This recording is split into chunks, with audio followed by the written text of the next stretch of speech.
Since we've now clearly devolved into less important topics, Mr. Elliott. Thank you, Robert. Senator Reid said he's still waiting for details just how the president's going to close Guantanamo. It's been 4 months. When does the president plan on outlining his TikTok on how he's going to close Guantanamo? Well, let's understand, Phil, that there's a process based on the president's executive order to do a series of things. One, we set a date to close Guantanamo, understanding that there were a series of complicated and complex decisions that were going to have to be made between January 22nd, 2009 and January 22nd, 2010. That's why the date that's, as I said yesterday, that's why we didn't close the prison camp overnight.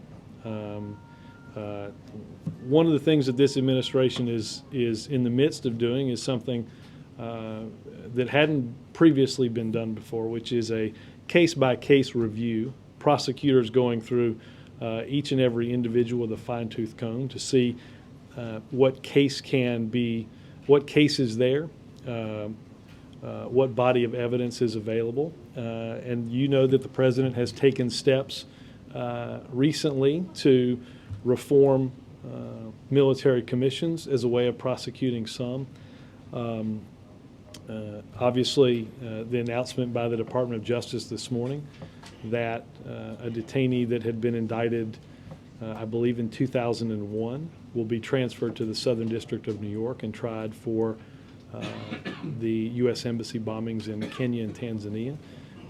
But as I said about a different issue here before, we didn't get here overnight. We're not going to get, all the decisions aren't going to be made overnight.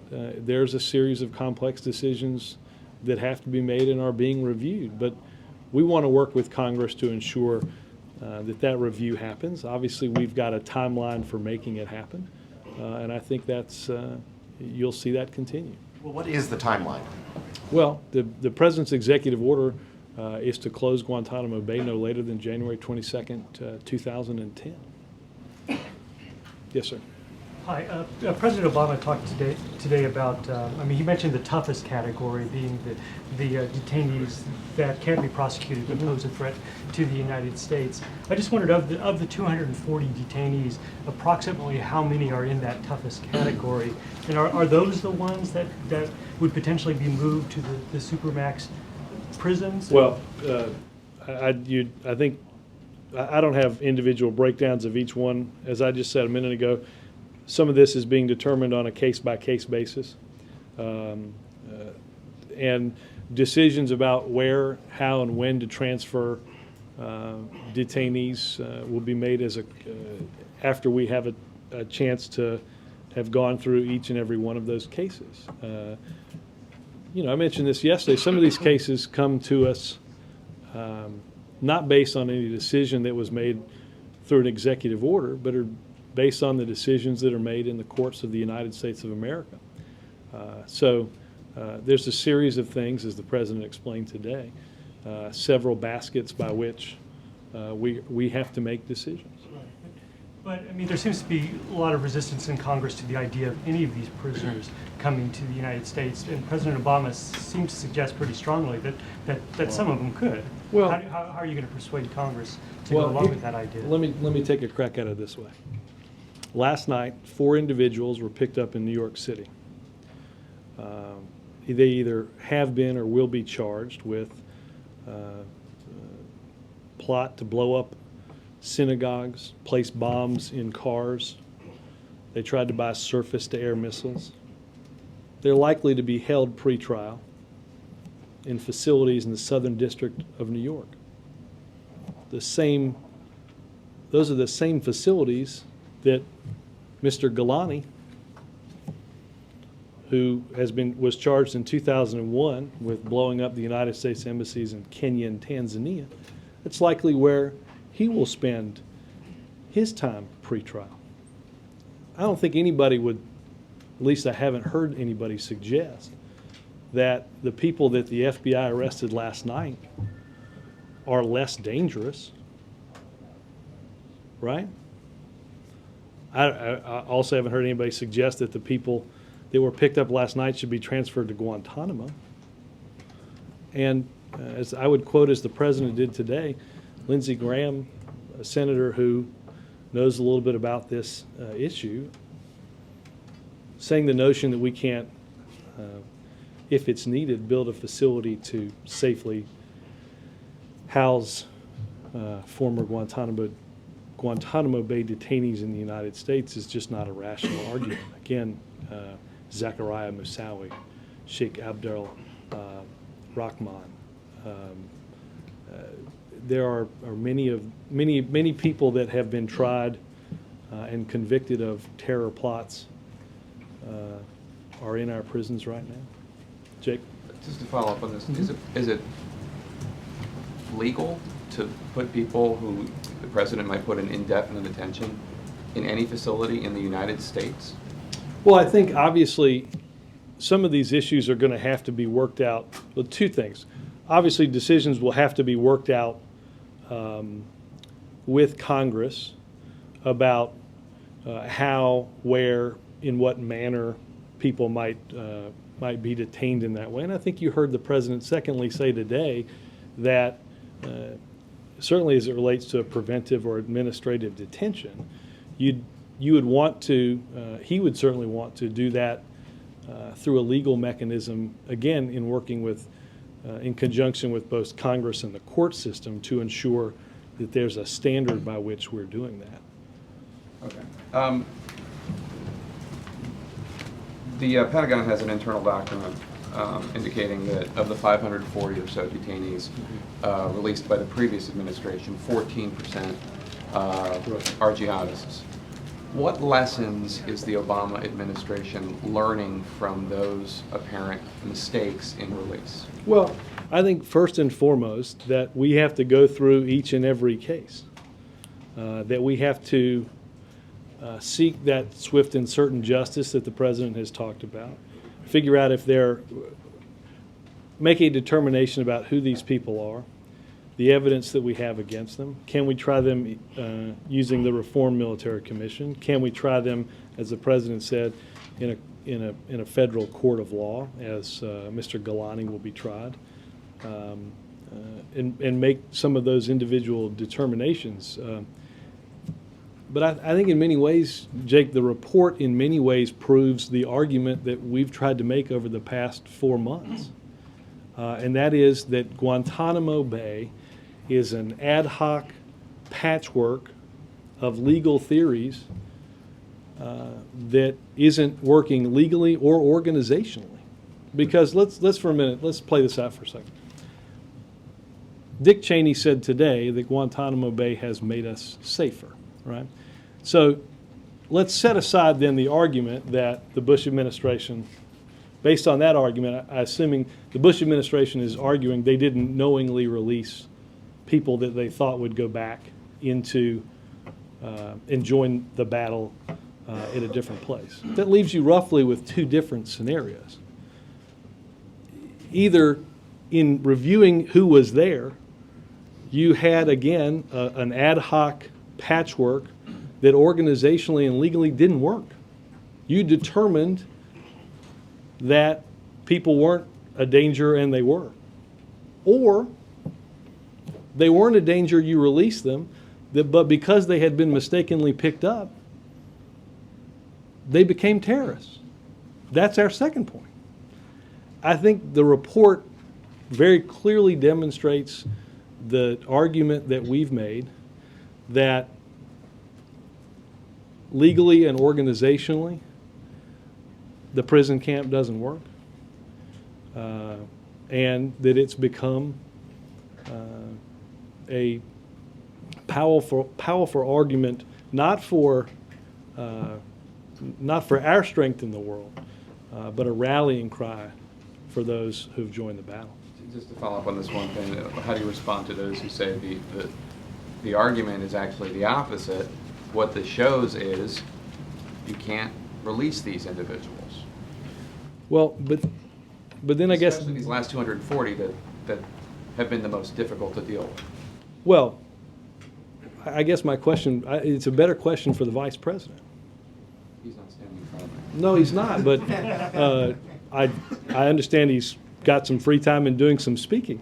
But one might ask, if the prison kept us safer, if what they were doing was protecting the safety and security of the American people, how on earth did they make the determination that those people should be let free? I'd be interested in the answer. Welcome back. Thank you. Good to be back. Since you brought up Mr. Cheney's name, I'm wondering what the president's reaction was to this Republican response today. He was traveling back, and when he got back, was first in his daily intelligence briefing, and then secondly in the economic daily briefing. I don't believe he watched the speech. I think he asked for somebody to print it out, and was likely to have taken a look and read it. But I don't. I don't know that he'd read it at this point. As to the timing of the details, I want to follow up on that question that was asked earlier. Earlier in the week, on Tuesday, you were asked about the upcoming speech, which was today, and the question was, one would expect that plan to be detailed on Thursday, and you said a hefty part of that. What happened? It doesn't appear that we got a hefty part of the plan today. Is the administration having a difficult time nailing down the plan? No, I think, and we talked about this yesterday, that the president believed it was important to establish a framework for how he believes, or to demonstrate how he's thinking about these issues, the way he's working through not just detainee and detention issues, but also state secret, OLC memos, transparency, and balancing that versus national security. But then the task forces here are at work making those determinations. As I said, going through each and every case to establish who these people are and under what system we can bring swift and certain justice. None of the Yes, sir. Chip. He said at one point in the speech, no time for finger pointing, which he often says, but then at 12 or 15, depending on how you interpret them, points in the speech, he pointed the finger directly at the Bush administration. And, of course he's going to do that because he's changing their policies, but why even talk about stopping the finger pointing when he does so much of it in this speech? Well, Chip, I think part of this was for an understanding about. I don't think we can talk about where we're going without establishing how we got to this point. You can't set up the decision to close, the decision to go through the cases, making the decisions about bringing people to justice or transfer without setting the stage on how you got there. I also think. Understand that, but why kind of hold himself up as gosh, I don't finger point. Washington has this culture of finger pointing. I wouldn't do something like that. Well, it's just I part of what don't. you've got You to can do. read me the reference that he's. I don't have it off the top of my head, but is it in the latter part I of this? understand it's no secret there is a tendency in Washington to spend our time pointing fingers at one another, Right. and our media culture feeds the impulses that lead to a good fight. Ah, So aiding and abetting is the likely charge. Well, look, is that in the section of the speech where we're discussing whether or not we should look backwards and have a Exactly. commission? I think he lays out the argument fairly cogently in that section about why looking back, leaving the media culture aside, why looking back he doesn't think would be that beneficial in using that commission to make some of those determinations. But I do think it is important. I mean, I think he sets up in many parts in the speech, again, the same thing that I had talked about the last few days is we've talked about this as a decision solely as one that the administration or this president made via the executive order on January 22nd, 2009. Right? He talked in the speech today, though, about the fact that there are detainees that American courts ruled, not since the 20th or the 22nd, but in previous years, that we don't have the evidence, we don't have enough evidence to hold individuals that are currently detained. We talked, again, I'll use the example I used yesterday that Jake asked me about last week. On Friday, there was an individual transferred to France that a detainee that a George W. Bush federal judge had ruled the administration didn't have, this government didn't have the evidence to back up a charge and ordered that person to be transferred. I think there are obviously a confluence of events that led us to the decision first to close Guantanamo Bay, but also a confluence of events, obviously, that were had over the course of the past few years, and a discussion about changing the way our country looks at our policies, even as the president discusses the first and foremost job that he has each day in protecting the security and safety of the American people. And I think that's the way he looked at the speech today, and I think that's what he laid out. Just one other, he's got to change a lot of votes if he's going to get the money to do this on Capitol Hill. Did he change any votes today? And what is Well, the strategy yeah. at this point? How's he going to do that? Well, look, I think there's a process whereby decisions are going to get made. There's a process for evaluating these cases and determining where they should go. Again, the Justice Department is transferring Mr. Galani, somebody who was indicted in 2001 for a crime that was committed and killed Americans in 1998. The determination, though, has been made that that's somebody who can be tried in a federal court in the Southern District of New York. That transfer can happen, that swift and certain justice can be brought on behalf of the families of those victims. But those determinations are going to be made over the course of from January 22nd, 2009 and January 22nd, 2010.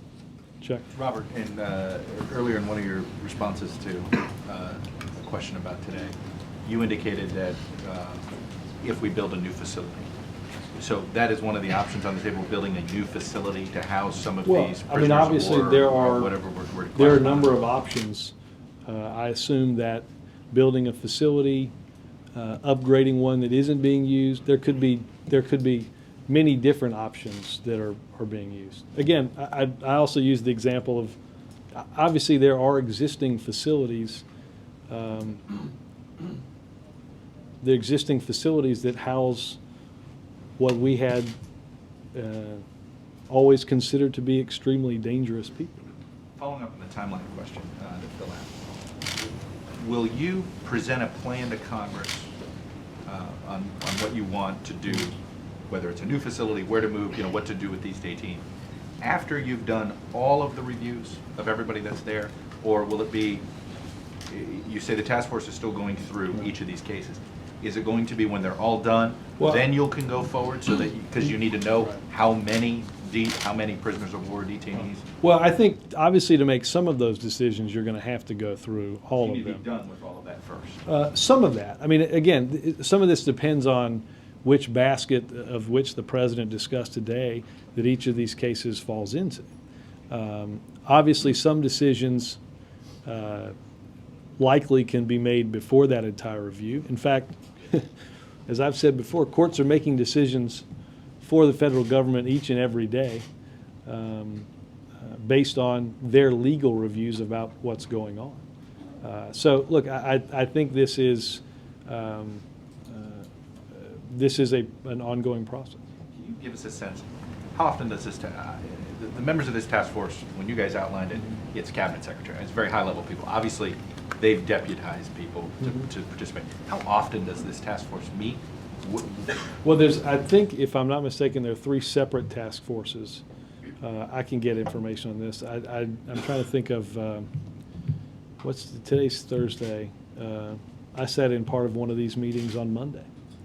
So they meet more than once a week? Are they meeting? My sense is more than once a week, but I'll try to get. Is there a full-time staff that is sort of constantly working, or is it sort of a Let me designated? figure out exactly I can clarify the number of task forces and how, these task forces obviously are meeting regularly and have since the creation of them via the president's executive order. This is basically the stand-up machinery to make these decisions. Will you guys after the fact, tell us how many times these task forces met, how often? Let me see if What kind of transparency is if those kind of records are being kept? where they are. Right. I don't honestly know. Laura? Is is it useful, politically or otherwise, for the White House to have Dick Cheney as the most prominent voice, voicing the other point of view on this issue? Why would you say that? Look, I think that would ask me to speak to the motivations about why Vice President Cheney is doing what he's doing. I don't fully understand. I haven't had a chance, obviously, to speak with him about this. I don't know, again, what his motivations are. I mean, I will say it does, in reading and in watching some of these debates, it appears as if there's a continuation of a debate that happened inside of an administration over the course of many years that is still being had by a former vice president, former secretary of state, former staff to secretaries of state, but I can't speak overall to the motivations. Well, I guess I wasn't asking about the motivation, but more given the fact that he is doing it for whatever reason he may have. Is he a useful counterpoint for the president's case? Well, I would say this. I think that I think there was a fairly hefty debate in 2007, 2008, and certainly even well before that, about whether the decisions that we were making as a nation and the steps that we were taking, how that affected our security, how that affected who we are.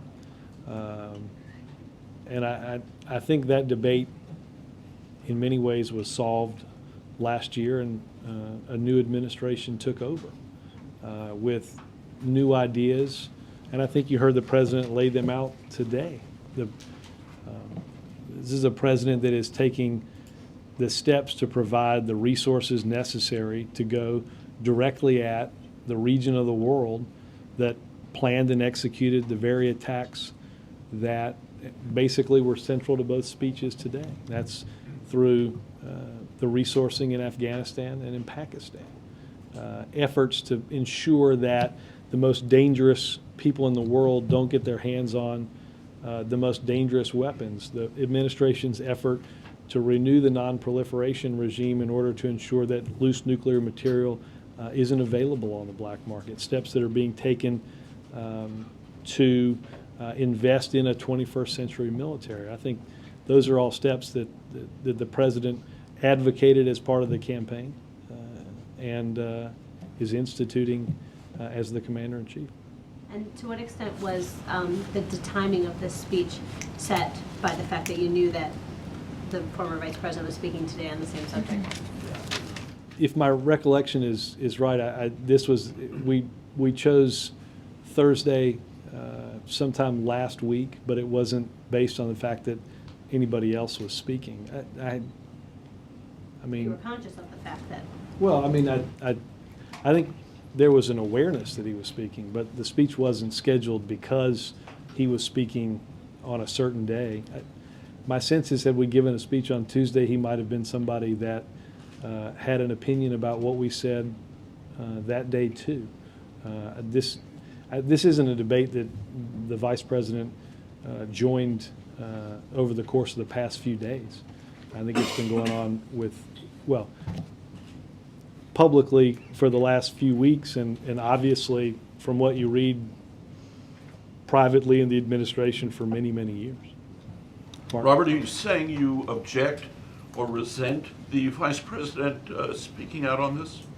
I don't think I said that. I'm asking, are you saying it? No, Well, do you welcome him I think it speaking would out be. on this? I think it would be hard for for me as the spokesperson for the president who spoke today at the National Archives, the repository for the Constitution, to be one that advocated, at least publicly, only a few hours later, that the First Amendment didn't pertain to a former vice president. So certainly, I'm not making that. The president believes, as I believe the former vice president probably does, that anybody is, the beauty of this great country is anybody can share their opinion.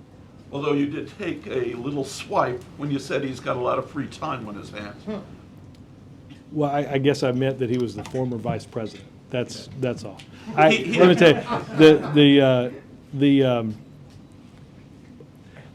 I'm sarcastic by nature, Mark. I'm a little. Join the club. Yeah. He again today raised the issue of the CIA memos that he says contain proof positive that the harsh interrogation techniques saved lives and prevented attacks.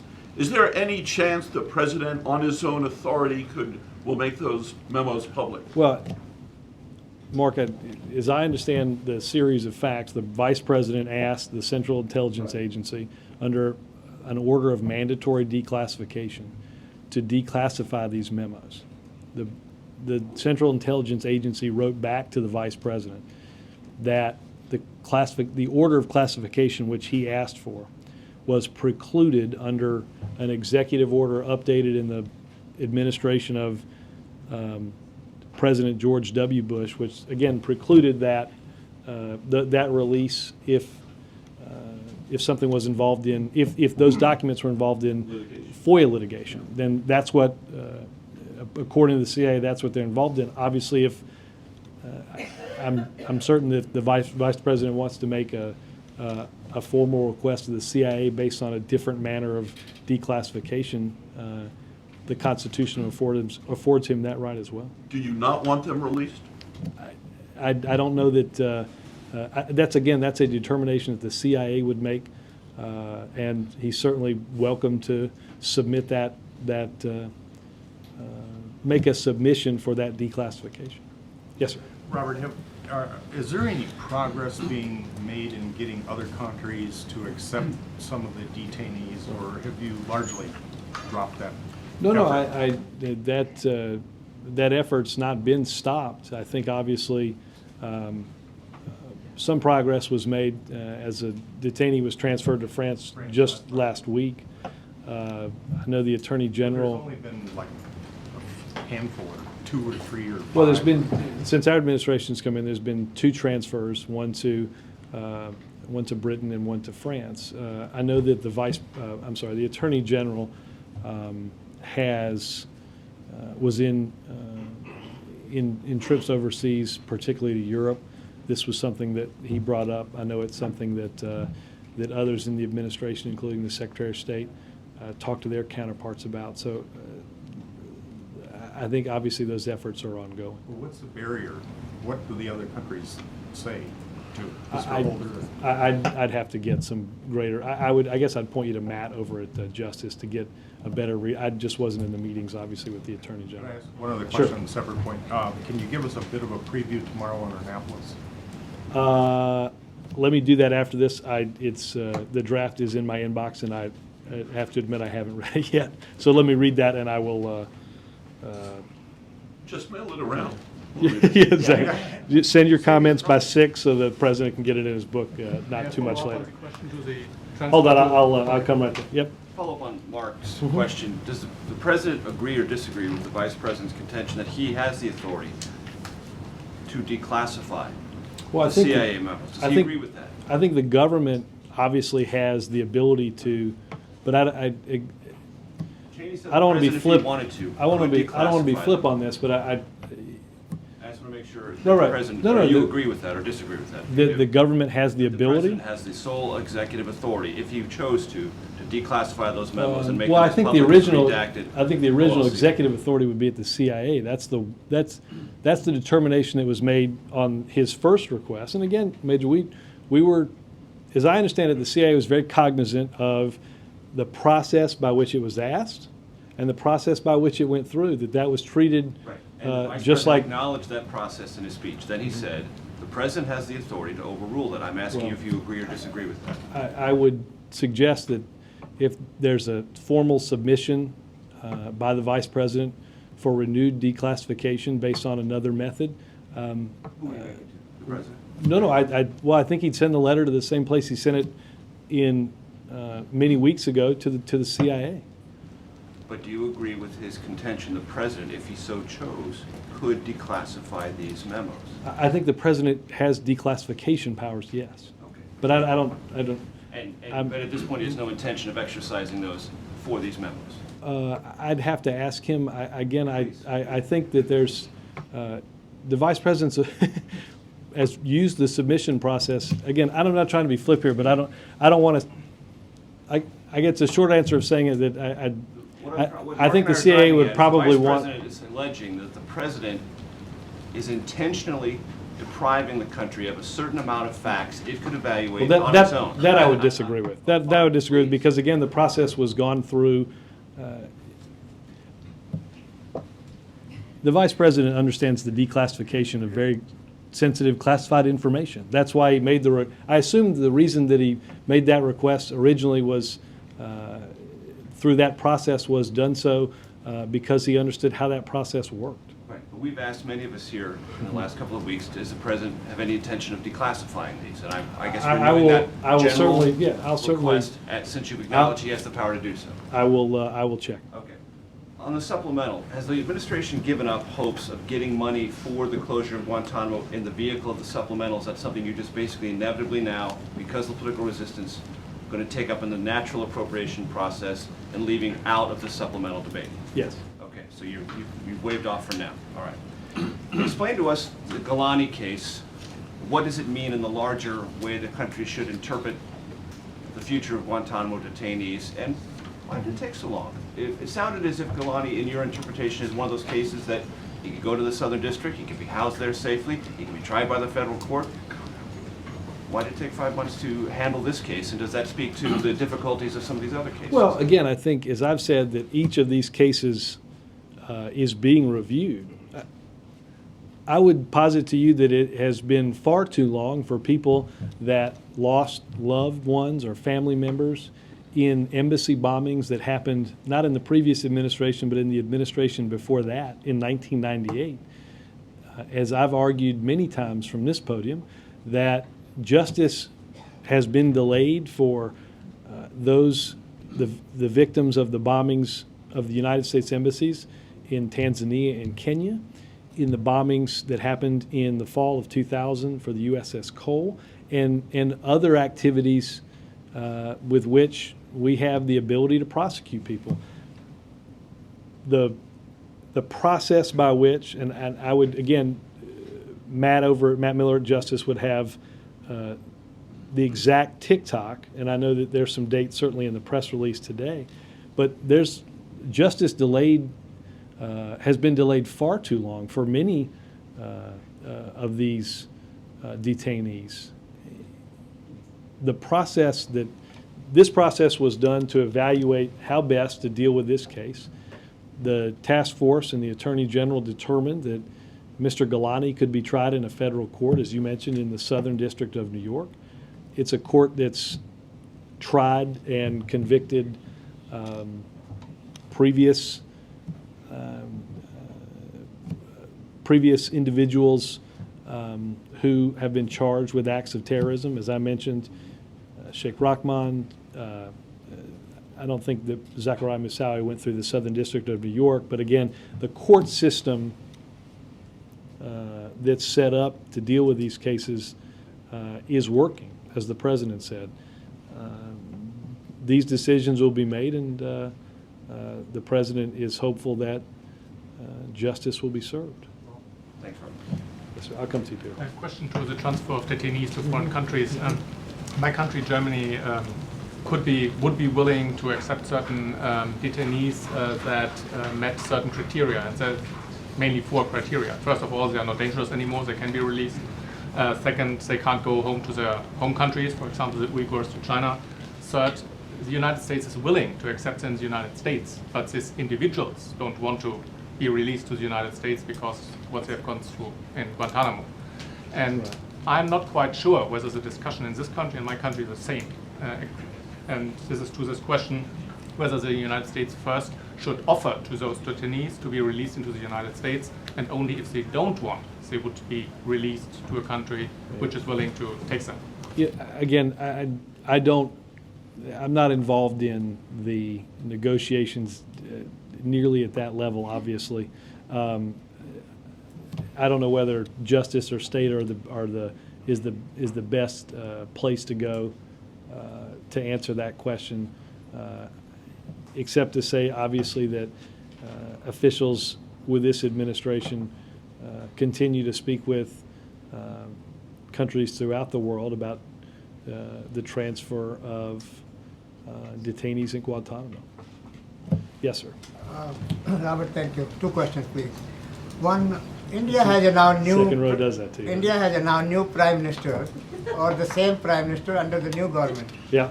And yesterday, Indian new ambassador to Washington, Mira Shankar, she presented her credentials to President Obama.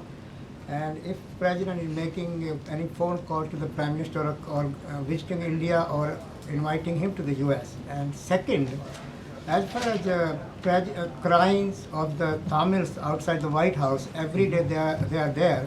Right. And President last week, he made a very strong case to the both parties in Sri Lanka, Sri Lankan government and Tamils.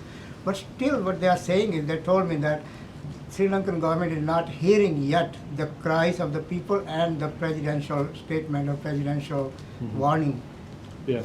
On the first one, the president has not talked to, has not lately talked to the prime minister. Obviously, we had a statement based on the largest election and the most participants of any election in the world, something that I think many can be proud of. So that no recent calls on that. I can get you something from NSC on the second situation. Obviously, it's a concern of the president's. Yes, sir. Oh, I'm sorry. Steve. Do you have any reaction to the House Republicans' effort to try and force an investigation into Speaker Pelosi's charges on the CIA? No.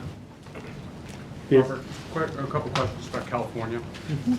We've heard a bill might be necessary if the federal government is to provide California with loan guarantees. Would the Obama administration support such a bill, and would it be willing to work with Congress to pass such a bill? Well, Peter, obviously,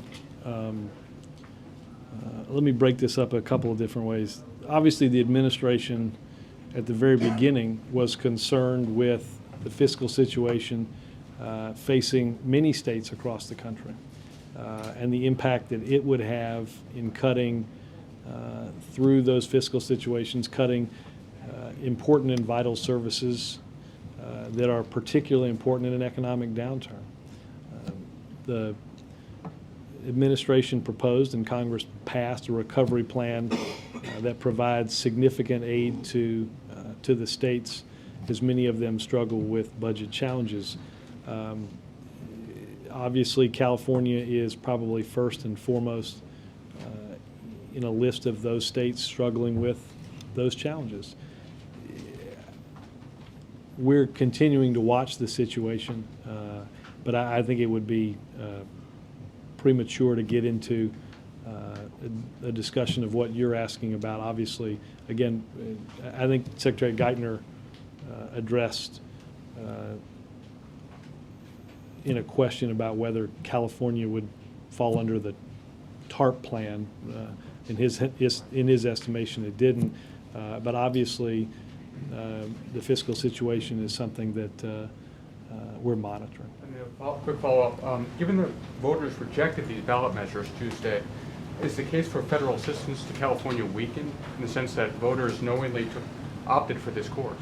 Well, look, without getting into the will of the voters in California, I do think obviously that the state has to make some very tough fiscal decisions. They understand the laws with which they operate under and the budgetary constraints that they have. They're going to have to make a lot of difficult choices, and we'll monitor that situation. Can I ask one last question? Sure. Is the federal... Row 3 getting into the act. Go If the ahead. third row is jumping in. Don't worry, we're getting... If the federal government does extend, aid to California, does that sort of open the door to every governor? Well, that's not the least of, that's one of the primary reasons I'm not going to get into the second or the third question, so. Robert? Yes, ma'am. With the weight of all of these issues, national security issues, from Gitmo to the issues of these investigating the interrogation tactics and things of that nature of the last administration, and the fact that the president is interested in what the former vice president had to say, do you think that this administration at any point, or has this administration at any point, reached out to former President Bush to talk, or has President Obama reached out to former President Bush to talk about these issues? And will there ever be a time where the former vice president and this president will sit down, as he has done with some other Republicans, to talk about some other issues? I mean, could there be a meeting of the minds at some point, some type of unity in the community here at the White House?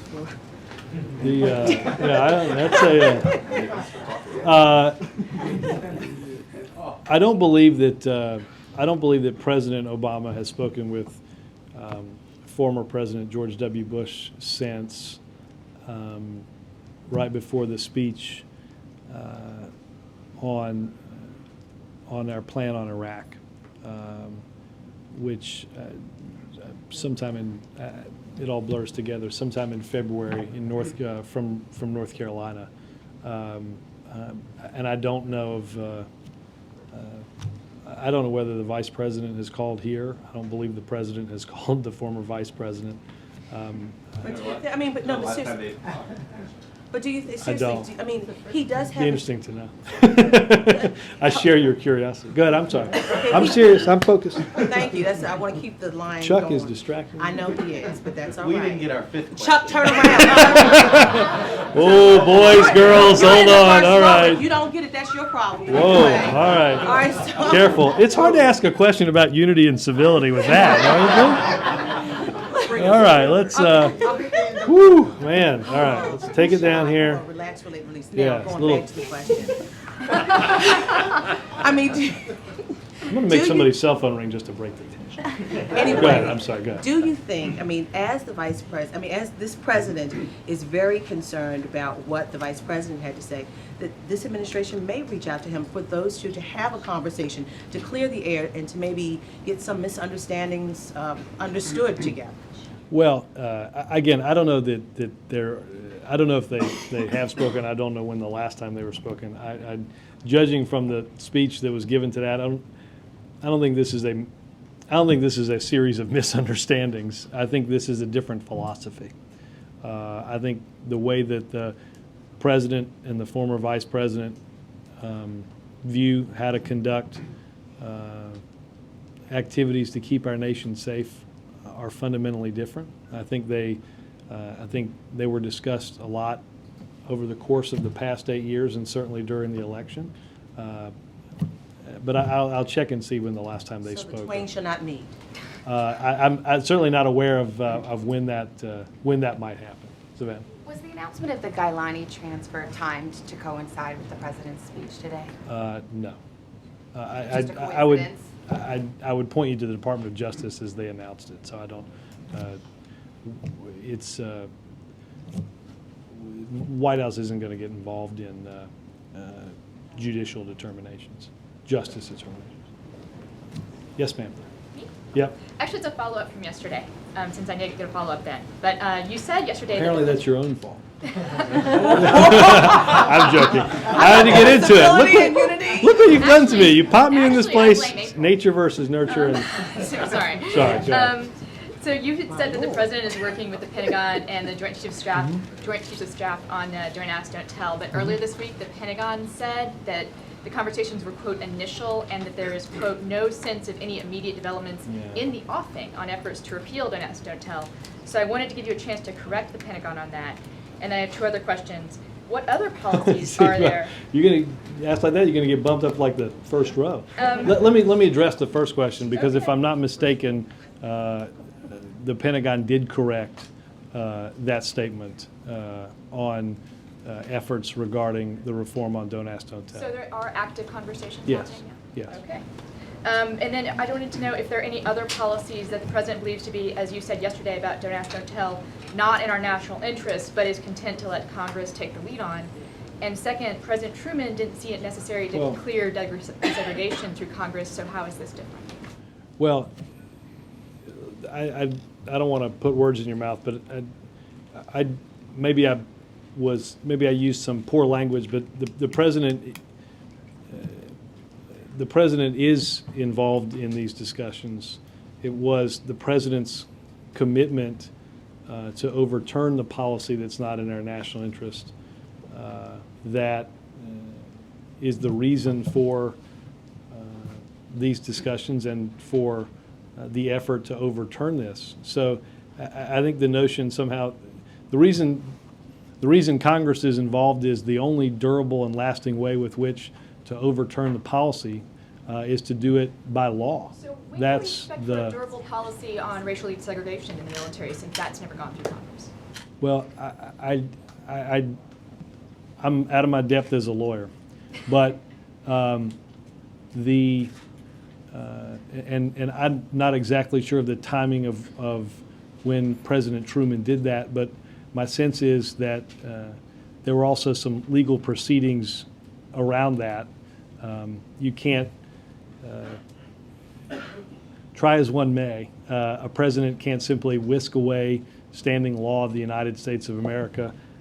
I think that's maybe been the undercurrent of some of the conversations we've had over the past few days on Guantanamo Bay. But if you're going to change the policy that is the law of the land, you have to do it through an act of Congress. And so there's pending legislation? I didn't see any.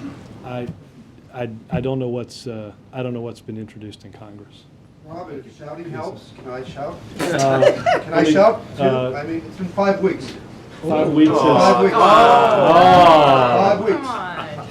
But if you want, With that whining, I'm tempted to make it 6, but I'm feeling charitable today, David. So I'm happy to go for a record. that's. I think there's people sitting even farther back than you're standing today that might argue, look, see, that it's been maybe more than 5 weeks. I would gladly trade my question if you said give less to the first 2 rows and give more to the back 2 rows. I'll make that sacrifice. I'll take you up on that today, and I'll take you right there. Okay, Robert, the president was talking about a category of detainees that cannot be prosecuted, and but you cannot release them because they're too dangerous. But they cannot be held in a prison, so there must be some other kind of detention camp. Are there any thoughts going around what kind of facility it should be where they can be detained? No, I don't. The last part that he couldn't be. Well, this special category of prisoners or detainees that cannot be prosecuted but should be incarcerated because they're too dangerous to release them. But where can you incarcerate them? Not in a federal prison if they're not prosecuted. So what kind of facility? Well, again, I think the president talked about discussing with Congress a way in which administrative or preventive detention would be allowed. Obviously, the courts have allowed, and I've seen certainly commentary on it today, listening to members of Congress and senators, that obviously there are laws around war that allow dangerous individuals to be held. But I think what the president wants to do is ensure that this is done through a system where, as he said on many occasions, somebody watches the watchers. That this is done with, as I said earlier, Congress and the courts. I think obviously those are, the president denoted that this is a very difficult thing to deal with, and that's something that's going to have to dealt with both the legislative and the judicial branch. Thank you, Robert. Yes, sir. I'm going to take a few questions here in the back just for David's identification. Yes, sir. Remember the deal. Remember there was a deal. What was the deal? I said if you gave less time to the front 2 rows and gave more time to the back 2 rows, I would gladly sacrifice my question. And That's the deal. The deal is I took you up on that. And go ahead. President, aware about the developments going on in Burma, where Aung San Suu Kyi is being put on trial by the Burmese military junta, and what are the president's Yeah. Kut's views on how does he plans to take the case? Let me get some information. I don't have anything on that right now. Yes, sir. Robert, All right, Hold on, I'll get over there, don't worry. Sorry. Well, on behalf of David, I'm coming that way. In light of the Tanzanian president visit, what's the nature of his visit and what is this administration policy towards Africa? Well, the policy toward Africa is probably a bit of a longer question. The president is, as we've announced, will visit, make a visit to the continent around the trip in July to go to the G8 and to go to Moscow. Today, the president will discuss regional security. Obviously, I think a discussion on terrorism is likely to happen. I think regional concerns like economic development and health will also be on the agenda.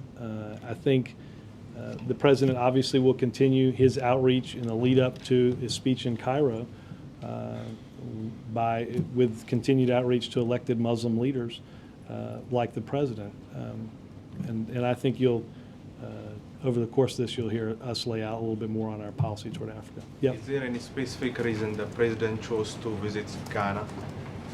Well, I think the president believes that they're regarding it's a place that we can highlight democracy and freedom and the hope I know that many Africans have to share those hopes and dreams, just as the Ghanans do and just as millions of Americans do. The last one, please. It's very You guys are getting in, I tell you what, you are, go ahead. This is a different question. It's very hard to cover the White House, especially for foreign correspondents. Is there any specific reason you don't give out hard pass for foreign correspondents? That I can check on. I'm not in. I will check on it. I honestly don't. I don't have the slightest idea. I don't. From the podium, you are saying that we are open to questions, stuff like that. But it's very worse than the third world country, to go to the bureaucracy. Well, we will. Let me check on the bureaucracy for you. Yes, ma'am. Merci. A lot of. Oh, really? Yeah, Chuck's saying he doesn't have a hard pass either, so I hear you. No, we'll check on it. Yes, ma'am. Merci. Robert, a lot of people all over the world today, after this week and after this speech, don't understand why this administration is not pushing further to prosecute former members of the Bush administration. Can you clarify this position? Well, I will reiterate what I said earlier, and that is the president believes it's important, as he enumerated today, to focus our efforts looking forward rather than looking backward. Obviously, this was a discussion that we had surrounding the release of the memos written by the Office of Legal Counsel to the Department of Justice. Obviously, there's a review, a professional review initiated many months ago that the Justice Department, part of the Justice Department is undertaking. And if I reiterate what I've said any number of times, that if people knowingly broke the law, that those determinations will also be made at the Department of Justice. But I have a follow-up. You don't think it could be a problem when these guys now want to go to work? So. You don't think it could be a problem for you when you're saying all the times that you want to restore the image of America in the Arab world? No, I think the president believes that he, well, first of all, he doesn't make determinations about who broke the law. That's what happens at the Department of Justice. I think he understands that he has control over his actions going forward as the best way to demonstrate to the entire world what he means by change and how he sees our policies different. So I'm going to let these guys back to work. I will start in the back row tomorrow on behalf of David. All right, one more. One question. Yeah. The U.S. ambassador to Japan was recently appointed to John Roos, California attorney. What's the background of this? I'm sorry, say that again? John Roos? John Roos was appointed to Japanese ambassador. What's the background of this? Let me get, we'll get you information on his nomination and his background and experience. Thanks, guys.